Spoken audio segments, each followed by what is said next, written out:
stufatura!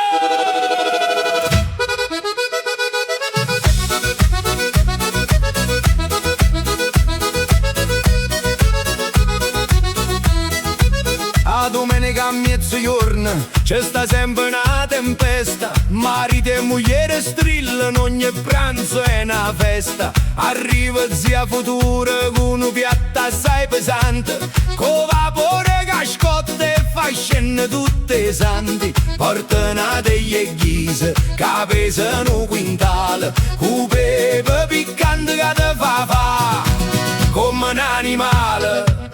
O stufatura e zia Futura, fuma, scotta e fa paura. A moglie a lucco, marito a balla, e zia Artura presso se mena a palla. O stufatura e zia Futura, ci fa capo e muro.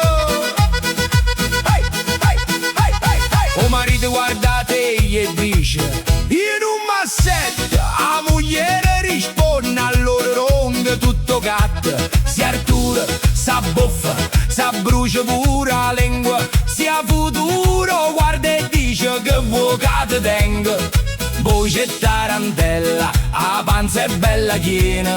Zia Artura dice ma c'è inguaiata pura cena. O stufatura e zia Futura, fuma, scotta e fa paura. A moglie a lucco, marito a balla, e zia Artura presso se mena a palla. O stufatura e zia Futura, ci fa capo e muro.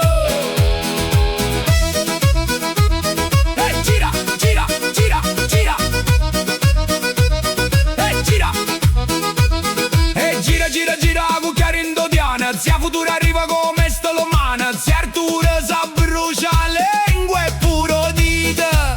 Maronna mia, che te si arrostita, è tutta colpa e stu stufatura, quasi quasi o meno vicino mura.